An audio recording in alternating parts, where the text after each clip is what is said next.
नमस्कार दोस्तों, Punjab Kesari Navodaya times TV में आप सभी का स्वागत है। मैं मौजूद इस समय जवाहरलाल नेहरू स्टेडियम में। आप जानते हैं क्यों? भारतीय ओलंपिक दल अब भारत में आ चुका है और एक सबसे बड़ा सितारा मैं इसलिए कह रहा हूँ क्योंकि जैवलिन एथलीट्स हम सुनते तो आए हैं लेकिन कभी पल्ले नहीं पड़ता था। एक गोल्ड मेडल ने रातों रात सब कुछ बदल दिया। आखिर ये सब कैसे हुआ? जैवलिन क्या है? ये सितारे कैसे बनते हैं, कहाँ बनते हैं? और हम इन्हीं सब बातों को लेकर के पहुँच गए हैं जवाहरलाल नेहरू स्टेडियम में। हमारे साथ कुछ कोच भी जुड़ेंगे, बातचीत करेंगे और एथलीट को समझेंगे।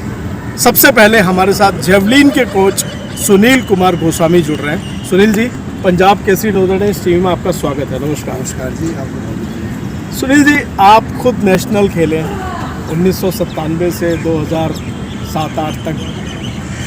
कभी इतना लाइमलाइट, कभी इतनी मशहूरी लोग पहचान पाए? शायद कहीं गुमनामी के अंधेरे में ही रह गए। हाँ, इसे गुमनामी तो नहीं कह सकते, लेकिन लोगों को जो रुझान था हिंदुस्तान में, ये तो क्रिकेट के प्रति उनका जो है थोड़ा ज़्यादा इंटरेस्ट है। हाँ। थोड़ा हॉकी है। एथलेटिक्स में भी था, मिल्खा सिंह जी के नाम से जाने जाता है एथलेटिक्स, पीटी उषा जी के नाम से जाना जाता है। लेकिन जैसे जैवलिन है, डिस्कस है, शॉर्ट पुट है, इन्हें इस लाइन में न तो हमारे पास पहले ऐसे इस लेवल के एथलीट रहे हैं, न ही लोगों को इनके प्रति इतनी जागरूकता थी जी। हमने भी कहीं ना कहीं जब स्टार्ट किया तो हमारे भी मन में थे, जो हमारे गांव के परिवेश से आए हुए हैं, तो हमारे गांव में इन खेलों का शौकिया तौर से इस्तेमाल करते हैं स्कूलों में। तो मुझे भी बचपन से जैवलिन की तरफ रुझान था। जब मैं दिल्ली आया उत्तरांचल से, तो स्कूल मेरा स्टेडियम के पास था, तो मैं स्टेडियम में आने का मौका मिला। यहाँ पर मैंने जब देखा बच्चे जैवलिन तो मैं इसकी थोड़ा सा धीरे धीरे हमने उनको देखते सीखा। रोल मॉडल जो स्टार उस टाइम नेशनल चैम्पियन थे, उनको देखने का मौका मिला। उन्हीं को देखते देखते उन जैसा बनने की हमने कोशिश की। एक नीरज चोपड़ा ने एक बड़ी ईमानदार स्वीकारोक्ति की है, ये बात स्वीकारी है कि जब वो पहली बार स्टेडियम गए तो उन्हें पता नहीं था ये जैवलिन क्या होता है, डिस्कस थ्रो क्या होता है। उन्हें लगा कि ये एक खेल ऐसा है जहाँ पे भीड़ कम है और कोच साहब बड़े अच्छे से सिखा रहे हैं, तो मैं भी सीख लेता हूँ। मैंने भी देखा है कि क्रिकेट का जो ग्राउंड है, हम यहाँ भी अगर देख लें तो क्रिकेट का जो ग्राउंड है वहाँ पर लंबी भीड़ है। बच्चे वेट कर रहे हैं कि मेरी बॉलिंग फेंकने का नंबर कब आएगा। और जैवलिन जो है वो बेचारे वो कोने में रखे हुए हैं। यहाँ पर 2 लोग प्रैक्टिस कर रहे हैं। डिस्कस थ्रो में देख रहा हूँ, मैं अपने कैमरामैन साथी से कहूँगा कि दिखाएं कि डिस्कस थ्रो जो है वो एक साथी महिला खिलाड़ी जो है वो प्रैक्टिस कर रही हैं। अभी हम उनके भी शॉट्स दिखाएंगे अपने सभी दर्शकों को। तो आपको भी ऐसा लगा? क्योंकि वास्तव में बहुत लंबी लाइन है क्रिकेट के लिए। जैवलिन इवेंट क्या टेक्निकल इवेंट है। एक तो इंडिविजुअल इवेंट है जी, ऊपर से बहुत टेक्निकल इवेंट है। तीसरी बात, जो जैवलिन इक्विपमेंट ही अपने आप में ही बहुत यूनिक है जी, और बहुत कॉस्टली है ये जी। इंटरनेशनल जैवलिन है जो इंडिया में आते हैं, स्टार्टिंग रेंज ही 1 लाख रुपये से स्टार्ट है, 3, साढ़े 3, 4 लाख तक ये इनकी कॉस्ट में आती है। ठीक बात। इतना महंगा स्पोर्ट्स हर किसी की बस की बात नहीं है, क्योंकि अधिकतर एथलेटिक्स में गाँव के परिवेश में बच्चे आते हैं जो फाइनेंशियली वीक होते हैं। हम भी खुद ऐसे आए हैं यहाँ पे जी। तो ये गवर्नमेंट ही इन्हें प्रोवाइड करती है। गवर्नमेंट ही इनका जो है उसका अवेयर कर सकती है। इसकी वजह भी एक रीज़न हो सकता है कि लोगों को इस तरफ जो है आने का मौका नहीं मिला और अवेयरनेस नहीं है। हाँ, इसके साथ मुझे लगता है कि लोगों को ये लगता है सचिन तेंदुलकर बने, पैसे कमाओ और नाम कमाओ। जैवलिन में एक समस्या और भी है कि आप घर की छत पे नहीं खेल सकते। क्रिकेट तो ये कि आपकी घर की छत पे नेट लगा लो और वहाँ भी खेल सकते हो। शायद ये भी एक वजह है। हाँ बिल्कुल है। इसके लिए एक इंफ्रास्ट्रक्चर उस तरह का चाहिए, क्योंकि रिस्की इवेंट है। जी। थ्रो है, शार्प है, इसमें आदमी स्पीड चाहिए, एक्सप्लोजिव चीज़ है। सपोज़ आपने रिलीज़ कर दिया, रिलीज़ अगर थोड़ा सा दाएं बाएं हो गए तो किसी को हार्म भी हो सकता है। ऐसे कई एक्सीडेंट हुए हैं, दिल्ली के स्कूलों में हुए हैं, जहाँ बच्चे की जो है जान तक गई है। तो इसके लिए एक पर्टिकुलर एक इंफ्रास्ट्रक्चर तो चाहिए उस तरह का कि जहाँ सिर्फ ये वही ट्रेनिंग की जा सकती है जैवलिन की।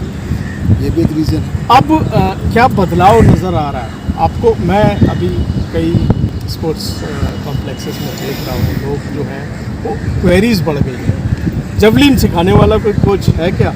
जेवलिन कैसे सीखते हैं? जेवलिन का क्या फ्यूचर दिख रहा है अब आपको लग रहा है कि एक नीरज के गोल्ड मेडल में या जो सरकार की अटेंशन रही है तो वो उसने पूरा सिनेरियो बदल दिया?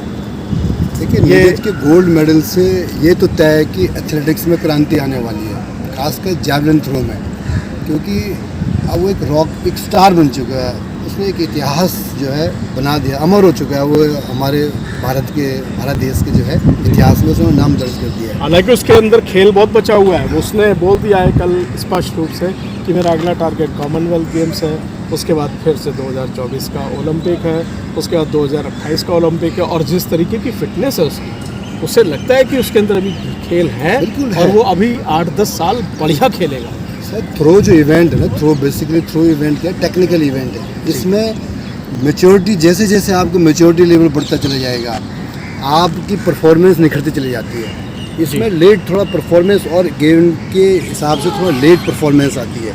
अभी उसके पास कम से कम जो है 3 ओलंपिक में और मेडल का जो है दावेदार है। अच्छा, और मेडल वो ला सकता है अपकमिंग जो 3 ओलंपिक है। इतना तो मतलब उसके लिए एक तो टेक्निकल है जी, जैसे आप फिटनेस कह रहे हो, फोकस हैं, तो उसकी जो भूख है ना, अभी जो भूख, वो मुझे लगता है इस मेडल ने और बढ़ा दी है। शुरू हुई है। हाँ, वो बढ़ा दी उसने और बढ़ा दी। इस गोल्ड मेडल ने और बढ़ा। मुझे लग रहा है कि गोल्ड मेडल ने सिर्फ उसकी भूख नहीं बढ़ाई है, आपकी भी भूख बढ़ाई है। कहीं ना कहीं अब आपके मन में भी ये कुलबुलाहट बढ़ने लगी होगी, काश यार मैं फिर से शुरू कर दूं। नहीं, देखो, हमारे अंदर भूख थी, हम तभी यहाँ पहुँचे हैं। हमारे टाइम जो हमारे टारगेट सेट थे, जैसे जब मैंने जैवलिन स्टार्ट किया तो उस टाइम नेशनल रिकॉर्ड 75.22 मीटर का था। जी, हमने वो अचीव किया, फिर 77.30 हुआ, फिर 80 हुआ।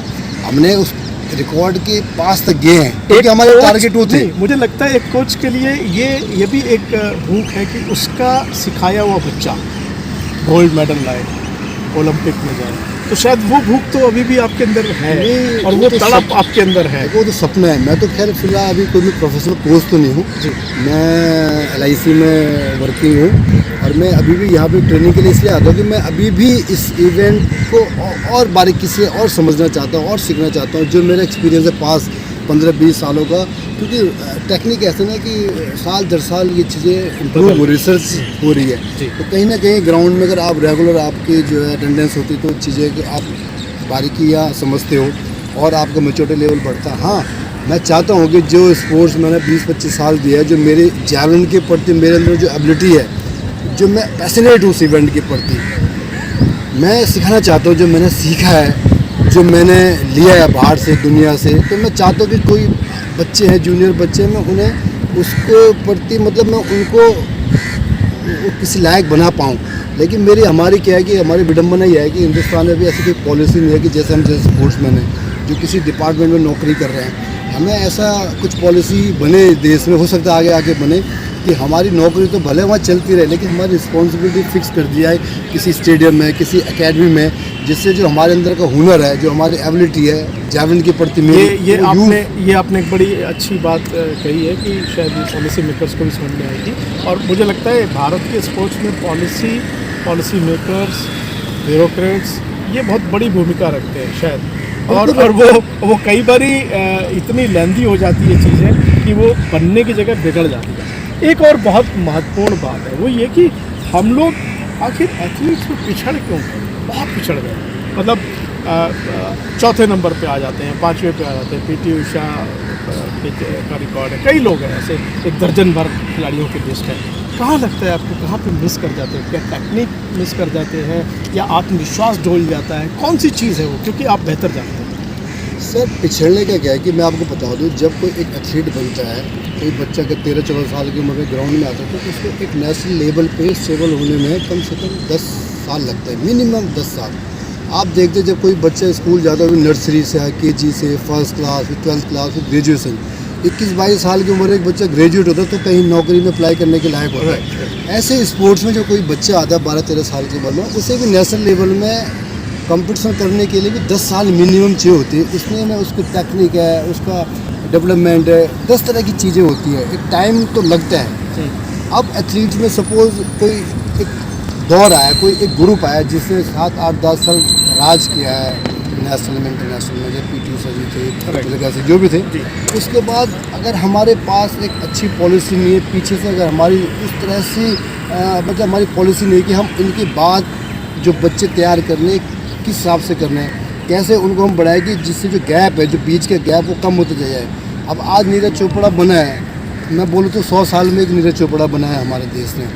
क्या आगे हमारी ऐसी पॉलिसी रहेगी कि अगले 100 साल में फिर दूसरा नीरज बने, या ऐसे रहेगी हम हर साल नीरज चोपड़ा जैसे प्लेयर बना सके?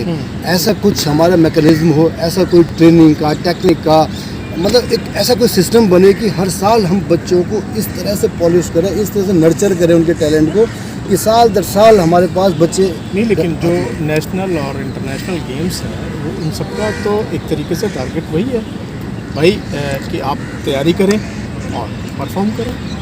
लेकिन फैसिलिटीज़ ग्रास रूट लेवल पर उस लेवल की नहीं है ना। अगर एक लड़का आज नेशनल कैंप में ओलंपिक की तैयारी करे, आपने उसे हर चीज़ प्रोवाइड करा दी, बहुत बढ़िया, मैं कहता हूँ इससे अच्छा होना चाहिए।